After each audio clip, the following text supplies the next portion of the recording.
importantes que no les he pasado. ¿Empezamos a grabar ya? ¿Sí? Esperemos un momento antes de comenzar, porque voy a mandar el correo a los otros participantes. ¿Le podemos poner? Ti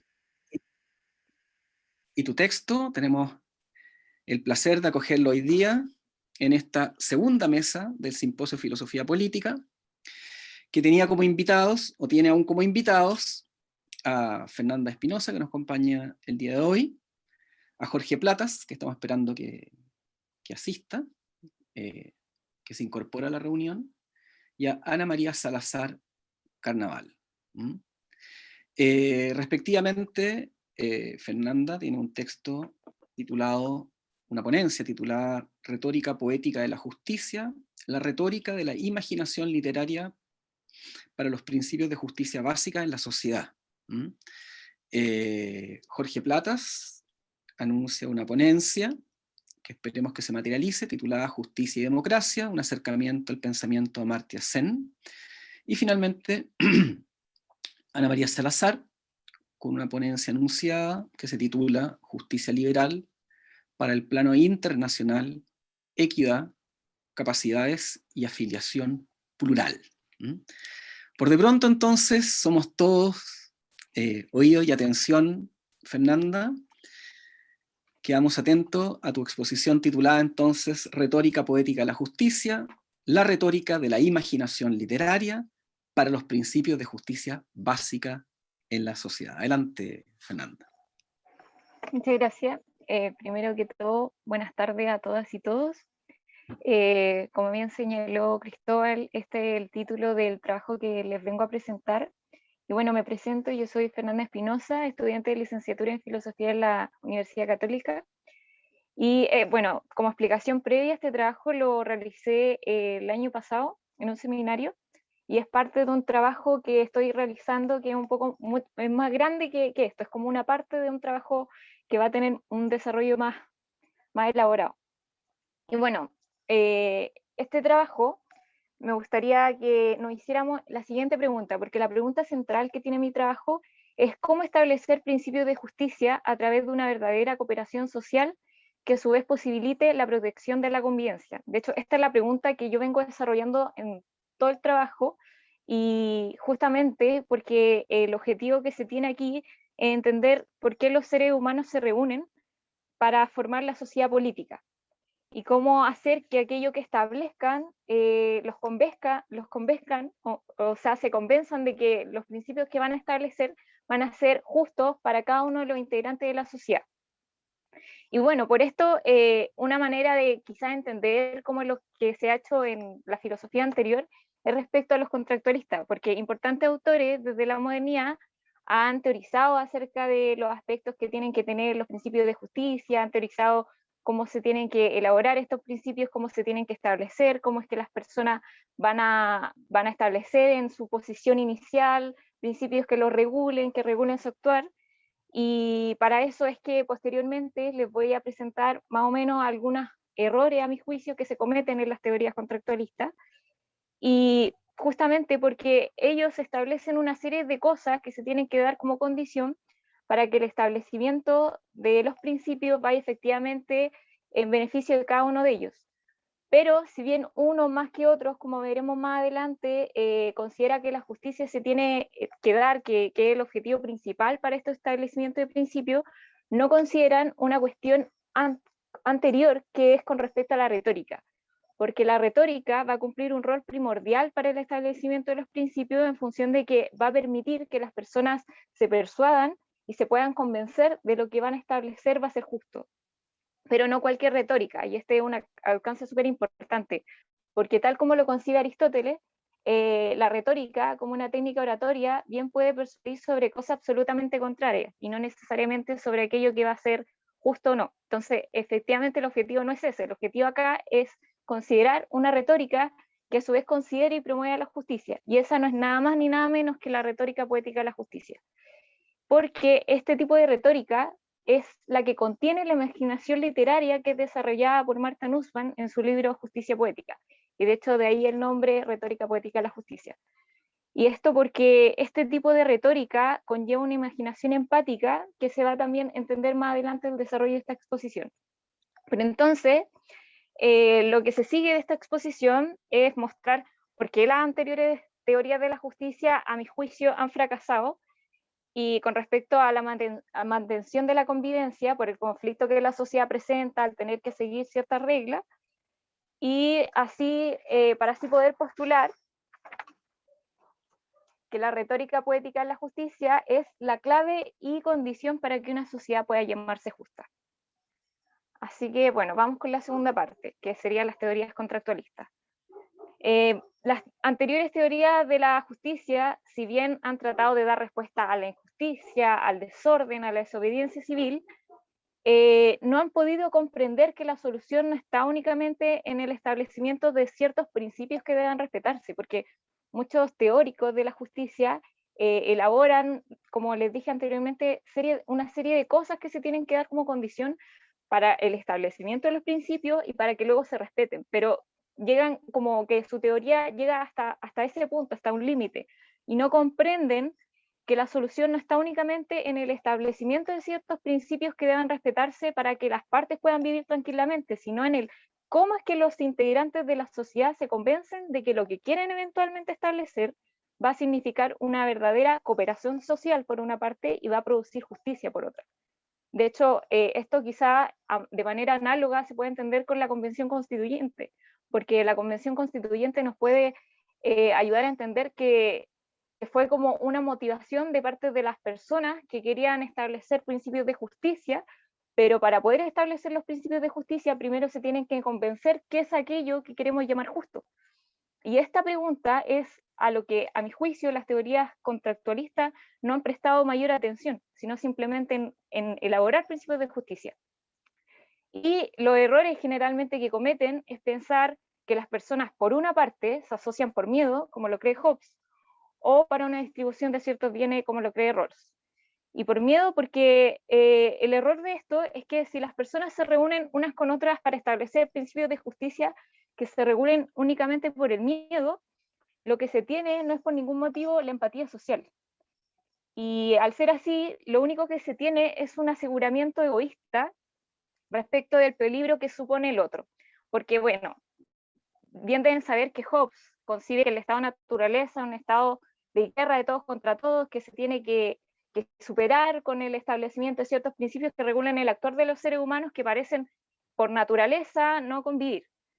Y al creer que los seres humanos se dan así en el estado de naturaleza para tener que pasar al establecimiento de los principios, el aseguramiento es sumamente egoísta. O sea, con los principios de justicia lo único que tenemos es asegurada nuestra propiedad privada, nuestra propia persona, pero no hay una empatía social bajo la cual se puedan establecer principios.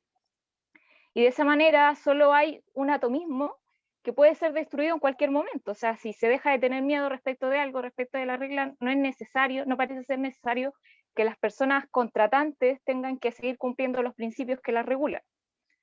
Y por otro lado, el error con respecto a Rawls es que si bien puede considerarse que la distribución de ciertos bienes es un factor sumamente importante para la justicia, sobre todo con respecto a la equidad y las cuestiones que tienen que ver con una cosa económica, la consideración de justicia que tiene Rawls para el establecimiento de los principios tiene un error con respecto a la motivación que tienen los integrantes para contratar, para llegar al contrato unas con otras, porque lo que pasa con Rawls es que en la posición original de la cual él habla, las partes se llegan a un acuerdo, se asocian unas con otras para un beneficio mutuo. Entonces, el motivo inicial es el beneficio mutuo y no la justicia en sí misma. De hecho, esto no está incluido en mi trabajo, pero estuve leyendo hace unos días una parte donde Martha Nussbaum, en su libro Justicia, Frontera de la Justicia, habla sobre esto que hace Rawls respecto a perseguir el beneficio mutuo, y dice: ¿por qué habrían de establecer las personas un contrato social entre ellas? Para Rawls, el amor a la justicia por sí misma no responde ni puede responder a esta pregunta.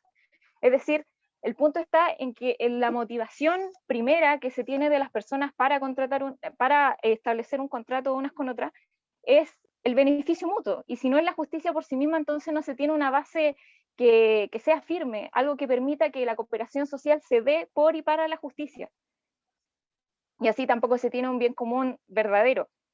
Y menos aún se puede hablar de empatía social en la distribución de ciertos bienes de Rawls, porque lo que tenemos en la posición original, como dice Rawls, es personas racionales y mutuamente desinteresadas, lo cual consiste en que si bien no van a tener una percepción egoísta unas con otras, no van a tener un interés empático respecto a los beneficios mutuos verdaderos que se tienen que perseguir. Entonces, en ese sentido quizás, todavía no. En ese sentido, lo que podemos analogar acá es lo que dice Karl Marx, pero con respecto al miedo. Porque la idea que tiene Marx respecto a la sociedad burguesa señala lo siguiente, dice, la idea de seguridad no saca a la sociedad burguesa de su egoísmo, al contrario, la seguridad es la garantía de su egoísmo.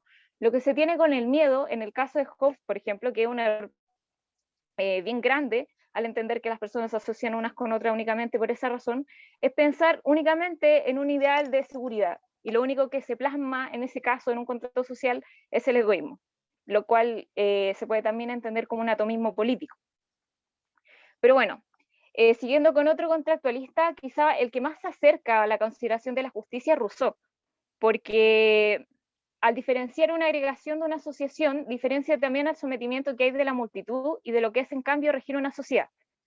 Porque lo que hace Rousseau, y de hecho esto es una diferencia primordial que tiene con Hobbes, es no entender que el sometimiento, que puede darse por miedo, se pueda llamar una asociación, y eso por ningún motivo tampoco tiene que ver con la sociedad.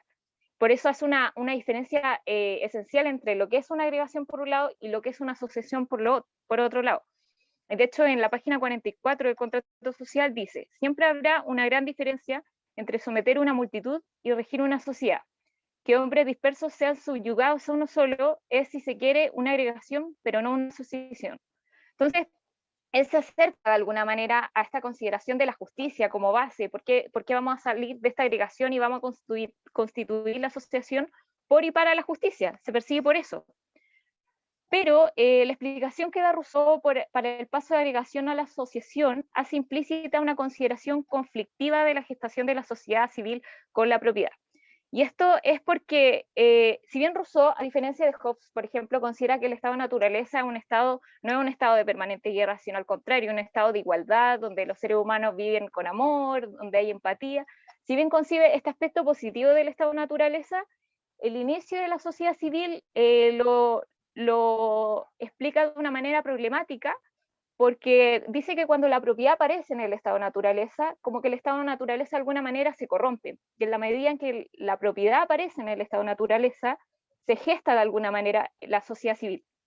Entonces la base ya es problemática, porque con la propiedad se corrompe el estado de naturaleza, los seres humanos dejan de verse como iguales, y empieza la desigualdad, empieza el egoísmo, y el amor desaparece, la empatía también. Entonces, como aparece la propiedad y no hay reglas que regulen el actuar de los seres humanos en el estado de naturaleza, se hace necesario pasar a la sociedad civil, donde se establezcan reglas que regulen este aspecto de la propiedad. Y al ser así la situación, la base de la sociedad civil, de su gestación, es totalmente conflictiva. Y de hecho, en la página 45 del contrato social, Rousseau dice, siendo la fuerza y la libertad de cada hombre los primeros instrumentos de su conservación, ¿cómo va a comprometerlo sin perjudicarse y sin olvidar los cuidados que se debe? O sea, acá ya está planteando un problema que supone cuando se corrompe el estado de naturaleza, porque el estado de naturaleza en sí mismo, dice Rousseau, no es nada malo, de hecho, siempre se mantiene como un ideal para la sociedad civil, porque si bien luego de que aparece la propiedad y se da inicio a la sociedad civil para regular este problema que supone la propiedad, ya no vamos a volver nunca más al estado de naturaleza. Pero para Rousseau el estado de naturaleza siempre se mantiene como un ideal que hay que alcanzar en la sociedad civil, porque es como tenemos que vivir, ojalá. Pero la base, como les señalo, es problemática, porque aparece la desigualdad y como la propiedad es como el sentido por el cual se gesta la sociedad civil, parece ser difícil cómo es que podemos hablar de justicia en un principio. Y por esto, la razón de la existencia de esta sociedad es, como dice Marx en el libro Páginas Malditas, es garantizar a cada uno de sus miembros la conservación de su persona, de sus derechos y de su propiedad. Entonces, prevalece de algún modo la consideración de base problemática, donde hay un conflicto que hay que superar con el establecimiento de reglas, pero no que el amor por la justicia sea lo que permita salir del estado de naturaleza. Y bajo estas consideraciones un poco problemáticas que presentan las teorías contractuales, o sea, bajo 3 autores, porque hay muchos otros teóricos que hablan respecto de esto, una consideración que me gustaría que se prestara atención y que tiene que ver con la propuesta que señalo para este trabajo, es respecto a promover la imaginación literaria, de la cual también habla Marta Nussbaum. Pues en su texto Justicia Poética, lo que ella señala es que las personas puedan con la imaginación literaria desarrollar una empatía social, con el fin de que sean capaces de pensar las condiciones que pueden estar en otras situaciones, en otras personas a lo largo de su vida. Y esto porque la imaginación literaria lo que conlleva es a expandir el horizonte, expandir la perspectiva, porque con nuestra imaginación literaria podemos pensar en vida lejana a la nuestra y asimismo desarrollar una empatía social. Y teniendo eso presente con anterioridad es que se pueden establecer principios de justicia por y para la justicia y con la cooperación social, que es el objetivo que se tiene.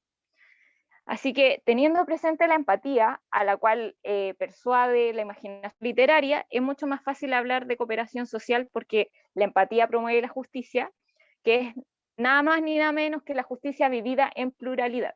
Y acá pluralidad lo digo en sentido areniano, de acuerdo a que existe una pluralidad de personas que son singularidades que pertenecen a una sociedad. Entonces, ya esta tercera parte vendría a ser la propuesta, en qué consiste la retórica de la imaginación literaria. Y hay que tener presente que cuando los integrantes de la sociedad establecen o restablecen ciertos principios para con la comunidad y piensan en el bien común para lo que se decida vaya en beneficio de todos, muchas veces lo que más se persigue como bien común es el interés propio que coincide con el interés de la mayoría, pero no desarrollan un verdadero bien común porque antes no han promovido la empatía social.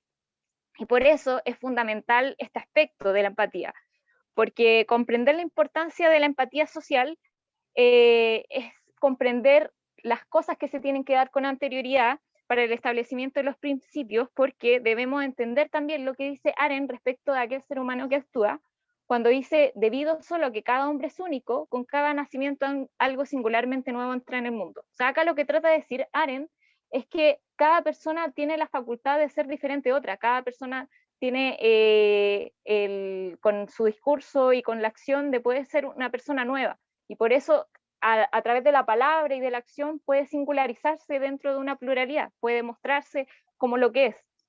Y en ese sentido, entendiendo que somos totalmente diferentes, es fundamental prestarle atención a la empatía social, porque tenemos que poder empatizar con personas que no están en la misma situación que uno. Pero por eso hay dificultades con el desarrollo de la empatía y por eso no se da de manera mayoritaria a lo largo de todas las sociedades, porque es difícil tener empatía con respecto a situaciones que nos parecen totalmente ajenas, es difícil tener empatía con personas que son totalmente diferentes a nosotros, y sobre todo con personas que no nos relacionamos, que son fuera del círculo en el cual nosotros vivimos. Pero por eso es necesario la retórica de la imaginación literaria, porque con la retórica de la imaginación literaria lo que vamos a conseguir es poder imaginarnos situaciones que tienen que ver con vidas lejanas a la nuestra. Y en la medida en que la retórica de la imaginación literaria nos persuade a imaginar situaciones lejanas a la nuestra, podemos desarrollar la empatía, a pesar de que seamos personas totalmente diferentes. Y así esta clase de retórica contenía la imaginación literaria. Si nos preguntan en qué consiste, bueno, consiste en la capacidad de imaginar en qué consiste vivir la vida de personas que podrán ser, dados algunos cambios circunstanciales, nosotros mismos o nuestros seres queridos. Y bueno, esta clase de retórica que tiene como fin promover entonces una empatía social, al igual que cualquier otro discurso persuasivo, va a tener que hacer uso de elementos metafóricos, porque como consiste la retórica poética de la justicia en esto, en lo que se señala en la cita, es claro que hay que poner en el alcance ciertas metáforas que nos remitan a pensar imaginativamente en la vida de los demás. Pero claro, tal como lo señala Aristóteles en su libro 3 de la retórica, las metáforas que va a tener que hacer uso esta retórica de la imaginación literaria no puede ser extraído de algo muy lejano, de manera que se deje al auditorio, por ejemplo, sin aprender y sin asombrarse y en una situación más lejana de la que antes se encontraba. No podemos hacer una retórica de la imaginación literaria respecto a situaciones que nos pueden parecer totalmente ajenas y que no se puedan dar en ningún motivo. Al contrario, tiene que tener de alguna manera una metáfora que nos haga cercano a la situación del otro, que la manera en que cuando leemos una narración literaria nos sintamos también parte de esta narración. Y por eso el tipo de metáfora que tiene que tener la retórica de la imaginación literaria es con respecto a la analogía. Y así la forma de proceder va a ser realizando ciertas analogías que operan de tal forma que señalen la relación de una narración literaria, de una novela, con situaciones de la vida real. Como por ejemplo, un claro ejemplo es 1984, de George Orwell, que nos hace pensar, nos hace remitirnos a una realidad que, si bien puede no haberse dado del todo, tal como se señala en la narración, sí nos hace pensar en situaciones posibles que puedan pasar. Y esa es la ventaja que tiene la imaginación literaria, de superar los límites de la historia, de superar la descripción histórica de situaciones que han pasado, sino en proyectarse a situaciones que podrían pasar y a vidas que no conocemos. Y por eso hay una importancia de la literatura frente a lo de contenido histórico, porque la retórica contenida en la imaginación literaria, que contiene este aspecto de la literatura, contiene un poder persuasivo de tal índole que puede ser incluso más convincente que cualquier otro tipo de narración de contenido histórico. Porque la literatura nos invita a pensar, cuando leemos en una novela, como les dije en 1984, en situaciones que no pueden no ser eventualmente únicamente ficticias, sino también pueden ser posibles que ocurran. Y así se permite que el desarrollo de nuestra imaginación se potencie con respecto a vidas que antes parecían resultar indiferentes o ajenas. Y de hecho, esto, un poco atingente a esto, podría ser la situación de Hobbes, porque como algunos saben, Hobbes estaba en una situación cuando escribió el Leviatán, antes de escribir el Leviatán, él estaba en una guerra civil, donde fue decapitado el rey Estuardo en 1649. Y esto produce en Hobbes la motivación de escribir el Leviatán para teorizar sobre los asuntos atingentes que estaba viviendo y resolver el conflicto que está sucediendo respecto a la guerra civil que sucedió en ese tiempo. Pero esto lo limita a pensar en resolver el conflicto, pero sin considerar la empatía de los seres humanos, porque está viviendo una situación de conflicto, y como ve una situación de conflicto, no puede imaginarse una situación distinta, solamente se atiene al contenido histórico, a la situación vivencial en la que se encuentra. Pero si hubiera sido un caso distinto, si hubiera estado como presente en la literatura, probablemente habría trascendido esta situación histórica y habría pensado en situaciones distintas a lo que estaba ocurriendo, en cómo resolver este conflicto respecto a otras nociones que no necesariamente tienen que ver con prohibiciones, con el miedo que estaban sintiendo la gente, etc. Pero bueno, evidentemente pueden haber objeciones respecto a la retórica poética de la justicia, y la primera puede ser respecto a la fantasía, porque ¿cómo vamos a prestarle atención a la fantasía cuando hay un montón de cosas que se tienen que resolver, cuando la materialidad misma nos muestra que hay problemas importantes que se tienen que resolver y no podemos ponernos a fantasear cuando hay un montón de cosas que tienen una urgencia inmediata? Pero Nussbaum dice que este rechazo que existe hacia el desarrollo de la imaginación literaria es un defecto de los seres humanos que no practican bien este tipo de fantasía, que cultivan su simpatía humana en forma estrecha y parcial. Estrecha y parcial tiene que ver justamente con el contenido histórico, que se limitan a pensar en situaciones que se viven y no en las cosas que podrían ocurrir. Y esto no quiere decir que si prestamos atención a la fantasía dejemos de prestar atención, por ejemplo, a lo que tiene carácter histórico, sino que adicionalmente se presta atención a la fantasía para la resolución de ciertos conflictos. Otra objeción que se podría decir es respecto al poder persuasivo de la retórica de la imaginación literaria, porque ¿qué poder persuasivo puede tener la imaginación literaria si alguien no tiene no le presta mucha atención a la literatura, si lo ve meramente como algo ficticio? Pero el poder persuasivo que la imaginación literaria contiene genera que el receptor se haga parte de la narración. Si le interesa la literatura, si la está leyendo, efectivamente se va a hacer parte de la narración, parte de lo que se cuenta del protagonista, de las personas que se relacionan con el protagonista, y se va a producir así una creencia en nosotros para que nos afectemos y desarrollemos aquella empatía social respecto de cosas que, si bien pueden no ser reales, permite que nos acerquemos a lo que sí podría pasar. Y además, acá hay que hacer un alcance respecto a lo que Aristóteles considera importante de la fantasía, porque él dice que en el discurso persuasivo, la fantasía representa una salvación frente al peligro para la confianza.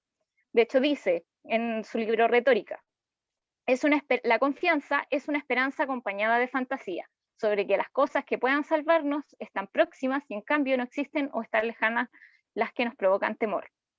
Además, si promovemos la imaginación literaria como una imaginación pública, ya como algo instalado desde antes para que las personas puedan desarrollar la imaginación literaria y con ello la empatía, ella puede servir para guiar a los jueces en sus juicios, a los legisladores en su labor legislativa, a los políticos cuando mida la calidad de vida de gente cercana y lejana. Y esto está dicho por Martha Nussbaum en su libro Justicia Poética. Entonces, a modo de conclusión, hay aspectos bien positivos de la imaginación literaria. Y uno es que tiene un valor intrínseco. Ella misma permite poder pensar en vida lejana a las nuestras. También tiene un poder persuasivo, independiente de la densidad que se piense, porque sí, puede decirse no tiene un poder persuasivo gigante, pero eso también hay que atenderlo al contexto, donde probablemente se encuentre más persuasivo, pruebas empíricas, que el desarrollo de ciertas humanidades como es la literatura. Y contiene un aspecto emocional fundamental, que es con respecto a la empatía y la compasión, que no se puede dejar de lado en la discusión para el establecimiento de principios de justicia. Y como dice Nussbaum, si renunciamos a la fantasía, renunciamos a nosotros mismos. Entonces debemos despertar esta capacidad imaginativa, despertarla a través de la retórica, de la imaginación literaria, donde podamos salvarnos del solipsismo, de creer que no hay otras realidades, de pensar que no hay nada, no hay ninguna otra realidad cercana a la que somos nosotros mismos, para hacer justicia en comunidad para la comunidad, bajo principios de justicia básica que se asienten en la maravillosa convivencia que produce la empatía social de la retórica de la imaginación literaria. Muy bien, muchas gracias, Fernanda, por tu interesantísima exposición.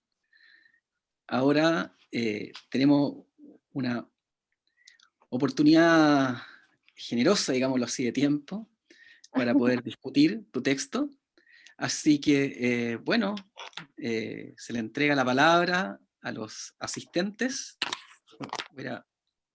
Pueden levantar la mano, o ya sea por vía virtual, o prender la cámara, en fin. Cristóbal, adelante, por favor.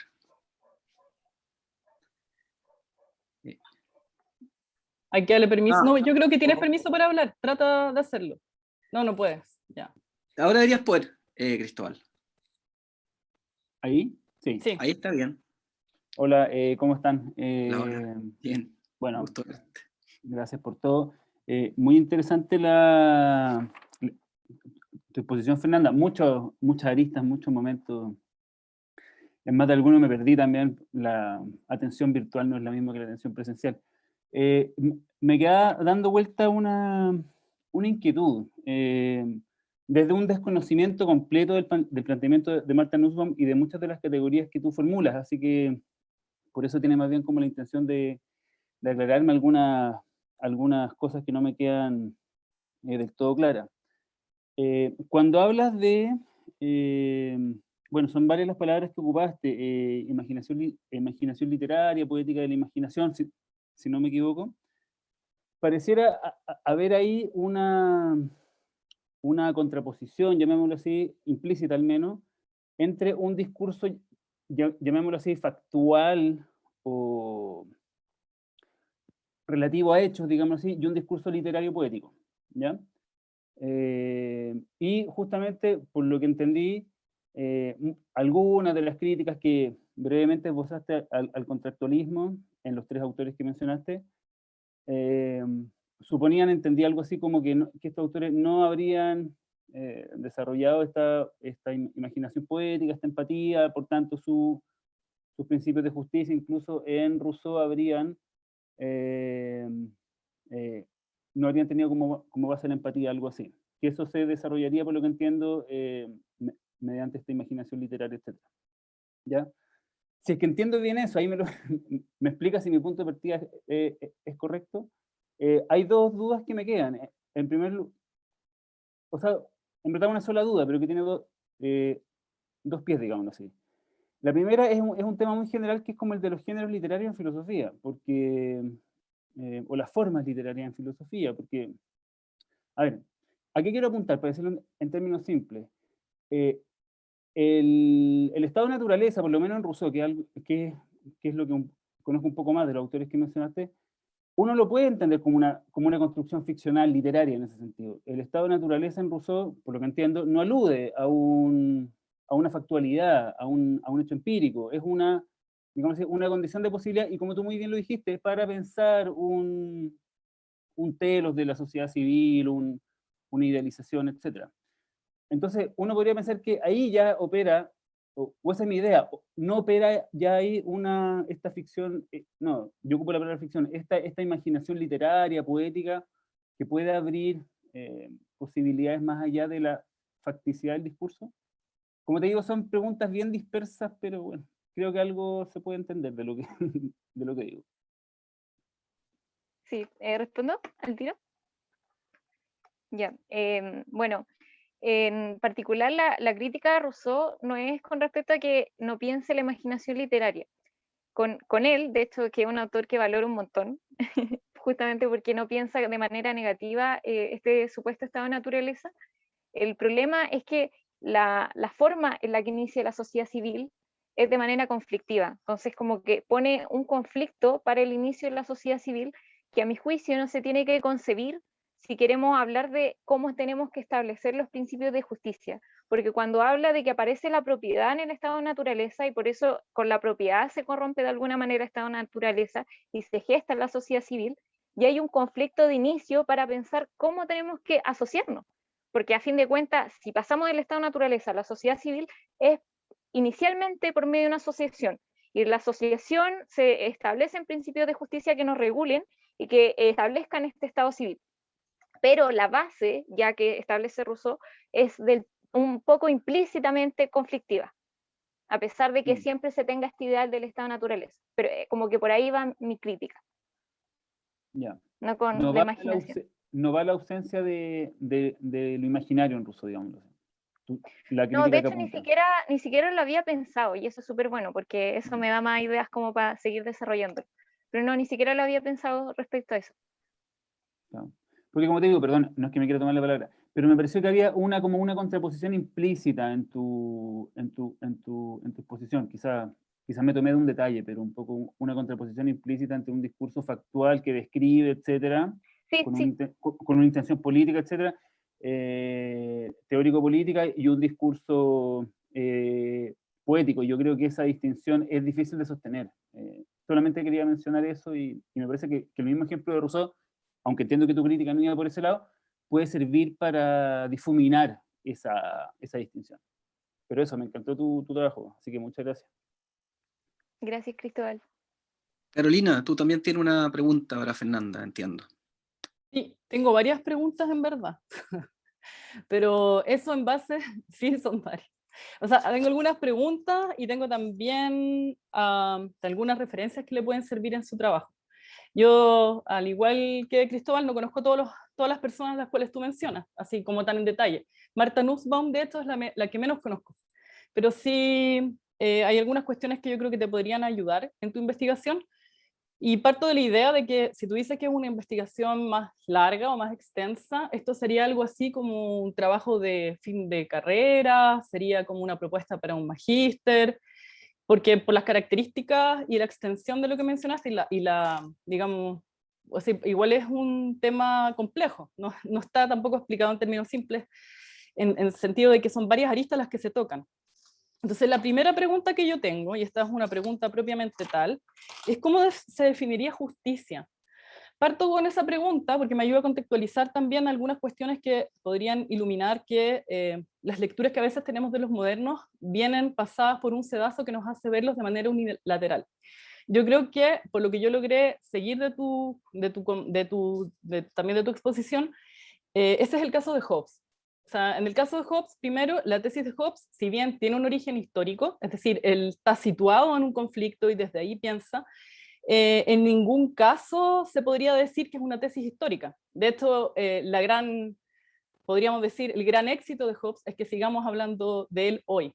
Y en ese sentido, él es súper estudiado también por las personas que inician la sociología, propiamente. Y es estudiado por aquellos que inician la sociología, no porque vayan a ver simplemente el tema de la seguridad, que es un aspecto que aparece en su obra, o el tema del individualismo y la despolitización, que es otro aspecto que también aparece en su obra, que te concedo todas esas cosas, sino que más bien porque la materialidad que él está viendo no es para simplemente solucionar el conflicto, sino que es para presuponer por qué estamos juntos y juntas, si en verdad tenemos actitudes que demuestran que podríamos estar perfectamente en solitario. Entonces, en ese sentido, hay trabajos más contemporáneos que tratan de ver en Hobbes una forma justamente de mostrarnos un camino complejo para la colaboración y cooperación. ¿En qué sentido? En que no es instantánea la cooperación, en el sentido en que no es algo tan fácil de lograr. Una de las primeras personas que refirió esto es un sociólogo que se llama Ferdinand Tönnies, pero también lo comenta Emile Durkheim, y también lo comenta una persona que se me olvida el nombre, entonces lo fui a buscar, que se llama Arat Abizadeh, que tiene un texto que se llama Sobre las dos caras de la Hobbes y las dos caras de la ética. Te lo puedo anotar ahí después, que justamente él va a mostrar que si bien es verdad que está toda esta complejidad del individualismo y todas estas cosas que tú yo creo que expusiste bastante bien, también podríamos pensar que nos entrega un camino para ver que realmente las relaciones sociales son mucho más complejas y requieren un esfuerzo por parte de las personas que habitamos este mundo, ¿verdad? Entonces eso también haría que le sacaras más partido a Hobbes. ¿Por qué? Porque hay un libro que se tradujo hace algunos años atrás que se llama Sobre la libertad y necesidad, que es una de las respuestas al Leviatán, que le hace al teólogo Bramhall, que le pone hartos comentarios.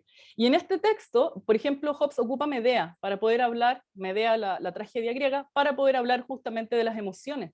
Porque él no está, primero, Hobbes no es uno de los que cubre el problema, lo tapa en ese sentido, el problema de las emociones, sino que más bien me doy cuenta porque las personas a veces nos arrebatamos que nos cuesta estar juntos y juntas. Y una de esas razones es porque no podemos tener una idea de justicia universal. El problema de la justicia, que hay hasta antes de Hobbes, es que se define en términos universales, y creo que tú también ahí dijiste algo que me pareció súper interesante, porque yo diría que eso resume también lo que indica Hobbes, que cuando hablamos de bien común, en verdad estamos hablando del bien propio sin empatía social. Y eso es justamente lo que dice Hobbes. Tenemos un problema, o sea, no es instantáneo que exista una idea de justicia o bien que sea común, sino que más bien requiere un esfuerzo importante de cada quien. Entonces, por eso él deduce estas leyes de naturaleza que vendrían a justificar porque estamos juntos y juntas si somos así. Si en verdad tenemos pasiones, si en verdad cada vez que actuamos, y eso es algo bien curioso, dicen, no somos irracionales, sino que más bien estamos siendo súper racionales porque queremos actuar de esa manera. Se pone ahí un énfasis en eso. Entonces, por ejemplo, eso es como en cuanto a eso, porque yo entiendo que, y por eso decía, hay varias cuestiones de las que tú dijiste y yo estoy absolutamente de acuerdo, como el decir que los problemas que nos pone es la despolitización, en el fondo como que muy centrado en el individuo, poco centrado en la comunidad, pero al mismo tiempo nos entrega esas herramientas que en algún momento algunas personas antes que nosotras y nosotros acá han puesto atención, como en esto. Entonces, pero voy a puntualizar un poco las preguntas propiamente tal, porque yo creo que una ya quedó claro, que es qué definición de justicia se puede dar que no tenga ese problema. El problema de que en verdad no puedes dar una definición de justicia universal. Y mi perrita la saluda. Siempre hace esto, en los momentos más inesperados. Y ahí, esa es como la pregunta más grande que tengo, porque según yo, como seguí tu texto, o sea, tu propuesta, creo que nunca hay una definición de justicia que logre solucionar el problema. Y que cuando tú dices que Martha Nussbaum lo solucionaría con la imaginación literaria, ahí me quedan mis dudas. ¿Por qué me quedan mis dudas? Porque ahí hay dos cuestiones también que podrían venir de la mano. Una es, retórica y persuasión en tu propuesta están como sinónimos, ¿o no? Porque si son sinónimos, no, mi comentario como que no te va a servir tanto, pero es que hay autores que lo han trabajado como cosas distintas. Retórica justamente como la posibilidad de llevar a la persona que me escucha hacia mi propia idea, es decir, no salimos del problema del individualismo, y la persuasión como aquella que me hace abrir hacia podríamos decir, un horizonte hermenéutico más complejo. Y hay un italiano que se llama Carlo Michelstatter, y me cuesta pronunciar el nombre, que tiene un libro que se llama Sobre la persuasión y la retórica. Él escribió súper pocas cosas, la influencia de él ahí es súper nietzscheana, media nihilista incluso, pero justamente él hace este libro para distinguir estas dos expresiones. Retórica es una cosa y podría llevarnos hacia la hegemonía, la dominación, hacia formas en las cuales se trata de engañar a las personas, políticamente. Entonces ese es uno de los comentarios, ya no es mi pregunta, ya estuvo establecida hasta el principio. Y el otro comentario pregunta es respecto a la imaginación literaria. Tú dices que puede ayudarnos, pero yo creo que puede ayudarnos, pero no soluciona el problema. Y una de las personas que también abordó este tema de la imaginación para hablar de los sensus comuni, del sentido común, es Kant, precisamente. Y entonces yo quería saber si tú lo habías pensado ahí, porque en la crítica del juicio Kant aborda el problema del sensus comuni, nos muestra justamente que podríamos tener alguna idea común, y entre esta idea común la justicia es una de ellas. De hecho, la segunda parte de la crítica del juicio, el avance hacia la moral, avance hacia la política, y uno podría decir, bueno, pero lo que queda permanentemente fijo ahí es que los caminos para llegar a la justicia son siempre súper diversos. Eso es algo que le interesó a Hannah Arendt. Entonces, la materialización de la justicia siempre va a ser diversa. Y te vuelves a encontrar con el problema. ¿Cómo desde la imaginación literaria vas a definir una justicia concreta?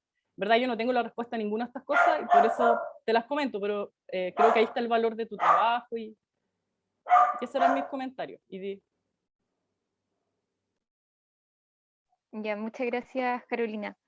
Respecto a la primera pregunta, la justicia yo la consigo como una virtud que se cultiva en sociedad. De hecho, esto de las emociones que hablaste sobre Hobbes, para mí es súper importante, porque como es la parte de un trabajo más largo que pretendo hacer, que sí tiene que ver con mi tesis, de hecho, es porque yo quiero hacer mi tesis respecto a las emociones sociales y cómo es que las emociones se viven en sociedad, cómo es que las emociones permiten tomar buenas decisiones, pero siempre que antes se cultiven buenas emociones, porque hay emociones que son consideradas negativas, y sobre todo por Martha Nussbaum, porque ella es una filósofa que habla harto sobre las emociones, sobre cómo las emociones positivas nos pueden ayudar a, no sé, por ejemplo, a sentir compasión, a sentir empatía, que la empatía no es lo mismo que la compasión para ella, y cómo otras emociones como la vergüenza, el asco nos pueden llevar a una corrupción respecto a cómo nos relacionamos con las demás personas y a acciones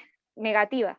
Entonces, mi intención es entender la justicia como una virtud que se cultiva socialmente para la vida en sociedad, pero para que se pueda dar la justicia materialmente, antes se tienen que cultivar ciertas emociones para que podamos alcanzar esta materialización. Entonces, lamentablemente en esta parte de mi trabajo yo no hablo de esto, y perdón quizás, pero es porque como es mucho más extenso, este es como solo como un capítulo de una parte más grande que pretendo hacer respecto a las emociones sociales y cómo es que se tienen que cultivar las emociones y la educación acá.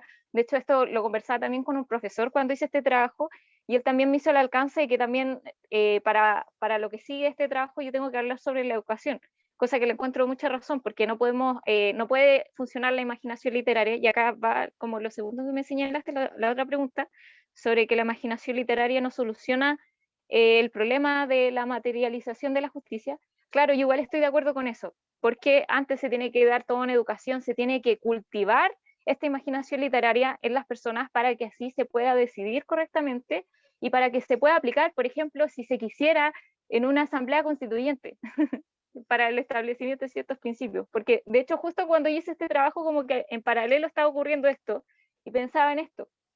Entonces es un trabajo bien arduo, pero lo ideal es siempre cultivar ciertas emociones que nos permitan pensar adecuadamente y actuar. Muchas gracias, Fernanda, por tu respuesta. Cristian prendió su cámara, me da la impresión que quiere intervenir. Adelante, Cristian, por favor. Sí, bueno, muchas gracias. Primero, disculpa que llegué un poquito atrasado a la mesa, o estaba en clases. No hay nada que disculpar. Pero bueno, estuve, digamos, en parte atendiendo, digamos, la presentación de Fernanda, y yo concuerdo con ella, digamos, en varios aspectos. Uno de los aspectos que me parece a mí que es álgidos en la discusión, a propósito de lo que decía Cristóbal, es que precisamente hay, desde el punto de vista de la ejecución, una insistencia muy fuerte, digamos, del desempeño político sobre la materialización de nuestras ideas, ¿no? Entonces, claro, siempre bajo esta perspectiva, Fernanda ahí me entenderá, la imaginación pasa a ser como el hermano débil, ¿no? Como diciendo, mire, la imaginación, ¿qué podría lograr desde el punto de vista de la concreción?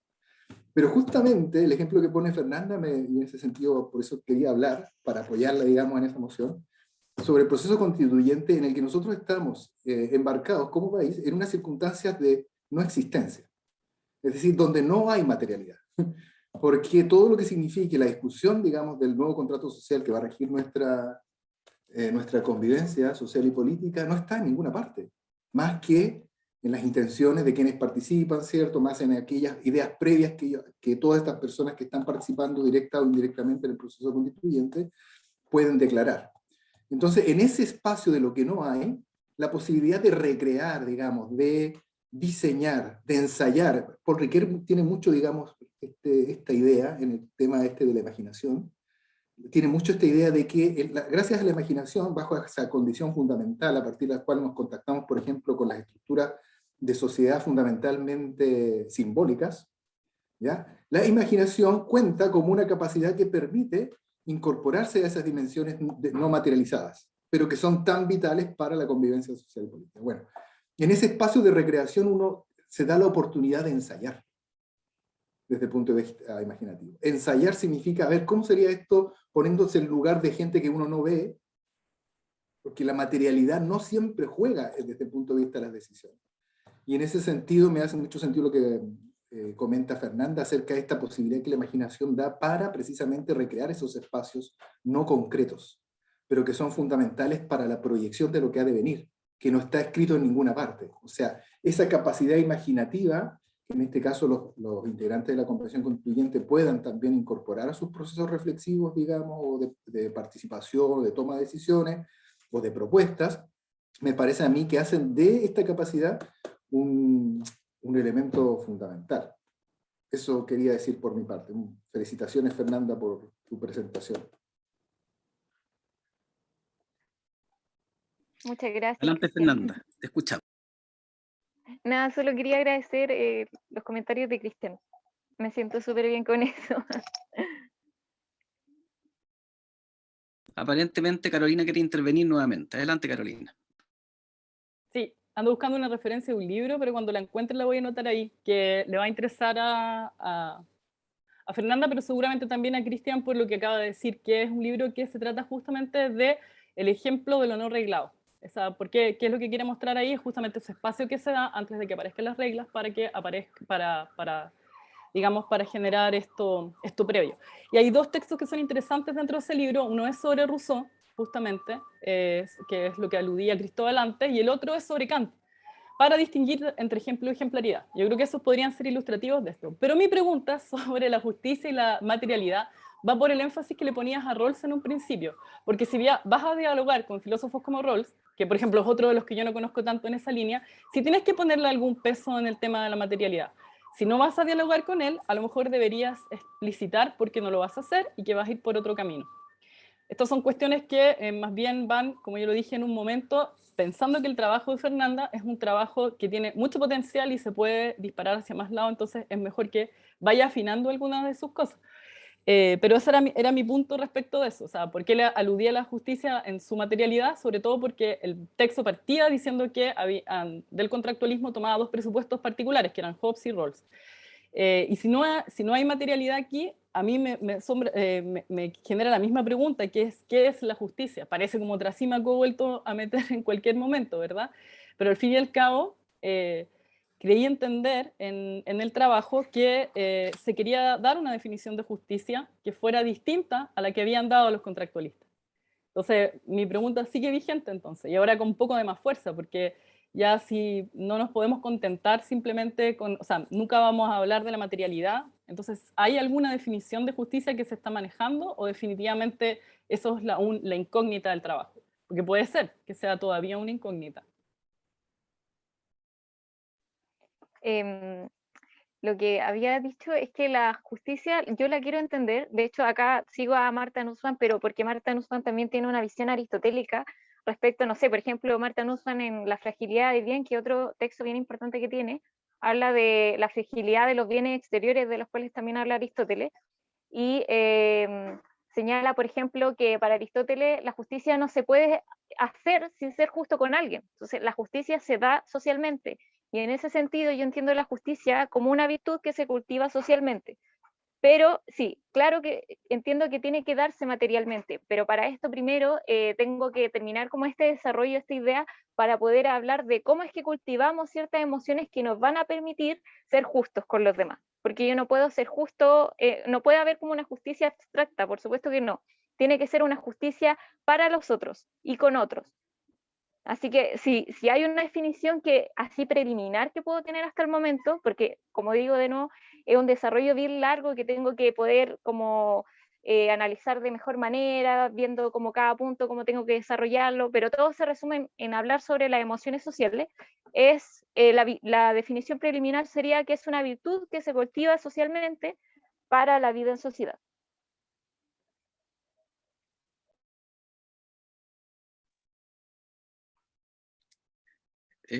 ¿Satisfecha, Carolina, o no? ¿O con la respuesta? O... No, está bien, pues, es Aristóteles, en ese sentido, me imagino.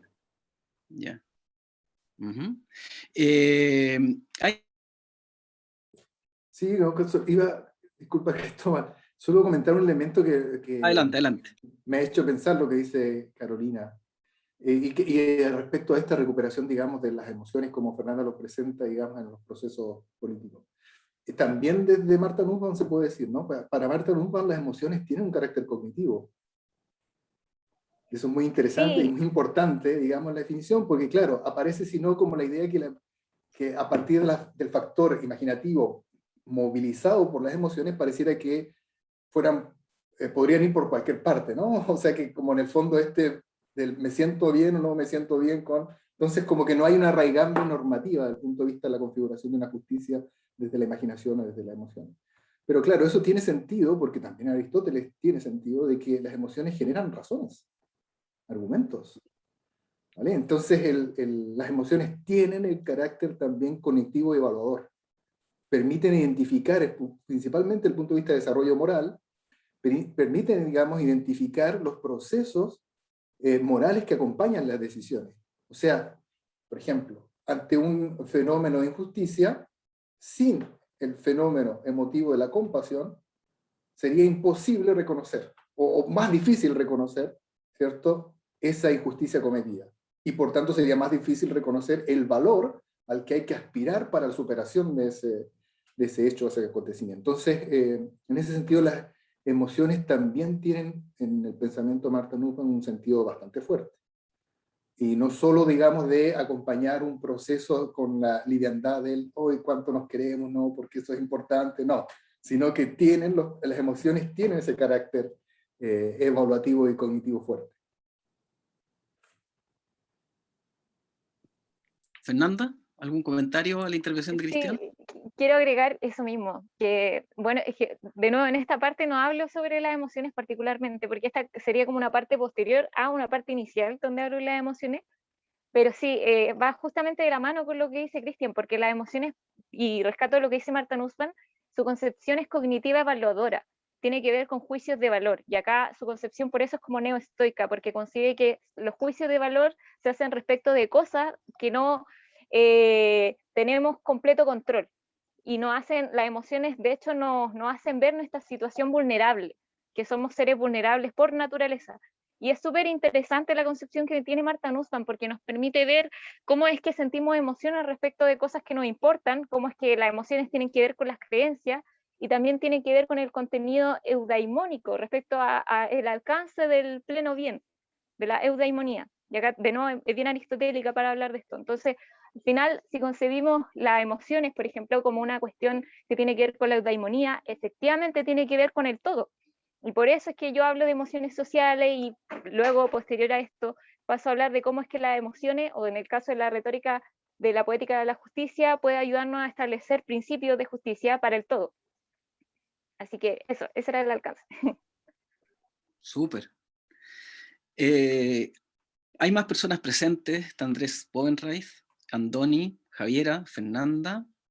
No, verdad, se repitió ahí. Alguien entró con tu nombre, se repite, Fernanda. Quizás compartiste tu acceso a alguna amiga o amigo. Sí. Bueno, Fernanda 2, Javiera, Andoni, Andrés, no sé si ya tienen algún comentario que hacer a lo ya expuesto. Juan.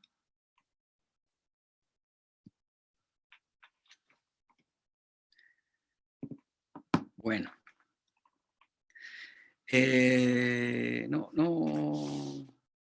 No hay más comentario aparentemente de los presentes, Fernanda.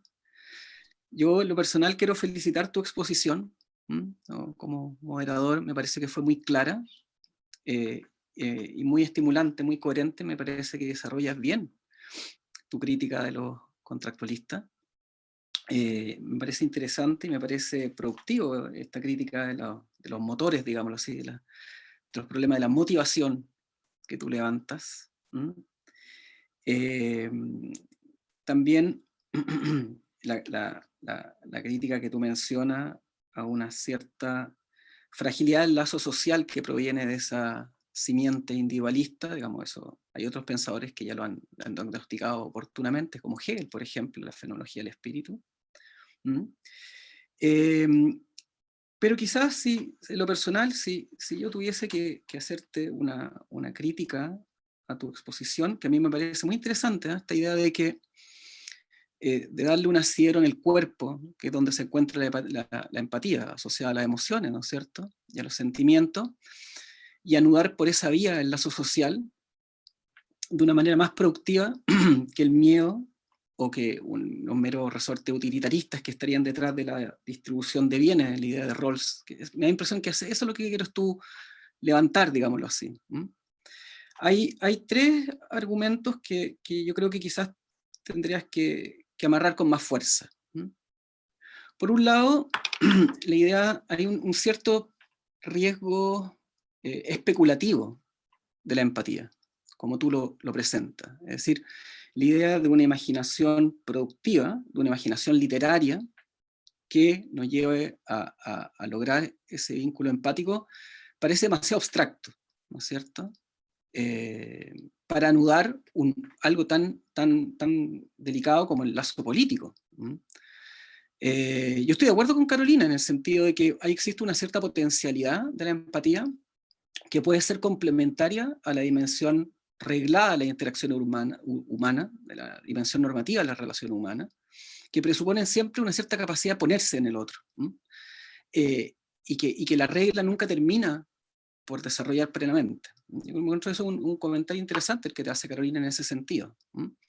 Pero llevarlo a una cierta productividad de la imaginación literaria para anudar esa dimensión de la empatía y lograr la cooperación, parece caer en el riesgo, digámoslo así, de una cierta abstracción, o una cierta dimensión especulativa que yo creo que habría que corregir con una cierta lectura empírica más bien, de la cooperación, como forma de anudar el lazo social, digamos así, o como ontología de lo social. En ese sentido, yo creo que sería muy interesante para ti, yo te recomiendo leerlo porque es un bellísimo libro, por lo demás, un libro de un antropólogo francés que se llama Marcel Mauss, El Don. El Don, justamente, a través de un ejercicio etnográfico, y por lo tanto situado y empírico, y por lo tanto dotado de estos elementos materiales que te indica Carolina, desarrolla, a partir de ejercicios descriptivos en concreto, ejemplos, casos de desarrollo del lazo social a partir de la idea de cooperación, a partir de dones recíprocos entre tribus que se desconocen precisamente para salir de la hipótesis de la guerra y entrar en un vínculo virtuoso de cooperación y pacífico. Pero el camino metodológicamente es completamente distinto que el que tú desarrollas. Si bien la aspiración es la misma, el propósito es el mismo, pero metodológicamente las vías son muy diferentes. Yo creo que eso puede ser muy productivo para ti. Eso sería yo creo que una primera objeción. Después la otra objeción, digamos, es la idea de la empatía en función de una justicia trascendente, como dijiste tú, una justicia en sí misma. Parece ser un poco una idea excesivamente platónica, digamos, de la justicia, y demasiado abstracta. Me parece a mí que puede caer, digamos, en un cierto trascendentalismo de algo así como que, como que existiese algo como la justicia en sí, impercedera, inmutable, que no varía en la historia ni en el tiempo, que debiésemos alcanzar, y eso podría perfectamente ser contraargumentado de manera relativamente fácil, como un sueño de la razón. ¿Te das cuenta tú? De que no existe nada como una justicia en sí, sino que la justicia está situada en sociedades y existe al interior de dinámicas sociales concretas, digamos, en un determinado contexto. Entonces yo también creo que revisaría ese argumento en lo personal. Esa es mi humilde opinión. Y después una cierta circularidad cuando tú dices que esta imaginación literaria es posible desarrollarla a través de la educación. Entonces se produce el siguiente error de razonamiento, digámoslo así, o una cierta circularidad. Es decir, tú ocupas la imaginación literaria, la empatía que está asociada a la imaginación literaria para fundar el vínculo social, pero desde el momento que recurres a la educación para desarrollar esa capacidad de imaginación o de empatía, de alguna manera haces entrar por la ventana una dimensión preconstituida de lo social, que en este caso es la educación, ¿te das cuenta? Entonces, de alguna manera, estás haciendo un recurso a una dimensión de lo social que ya está asumida por ti, pero no justificada, para justificar la fundación de una instancia que debe ser generadora del lazo social. ¿Se entiende la objeción en la construcción del argumento? Sería como una petición de principios, digámoslo así.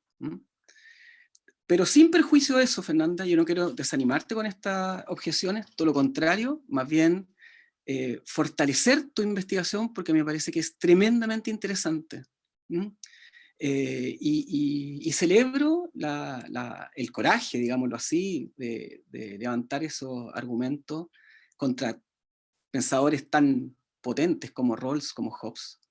Me parece que se sostienen, tus objeciones son interesantes, las otras también me parecen interesantes, y nada, te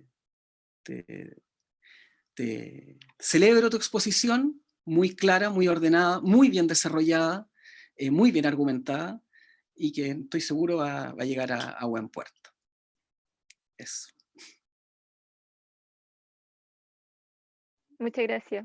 Y por las objeciones también me sirven un montón para seguir pensando, para seguir trabajando con esto mismo. Súper fantástico. Bueno, si nadie más tiene más objeciones o comentarios. O comentarios, claro. O comentarios, o parabienes, podemos ir cerrando la sesión, ¿no es cierto? Ya pues.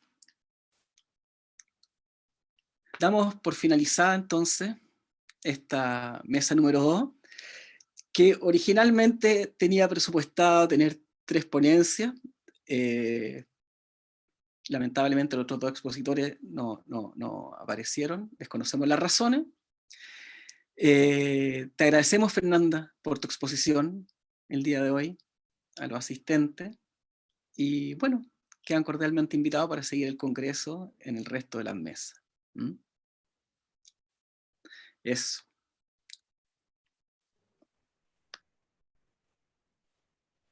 Muchas gracias.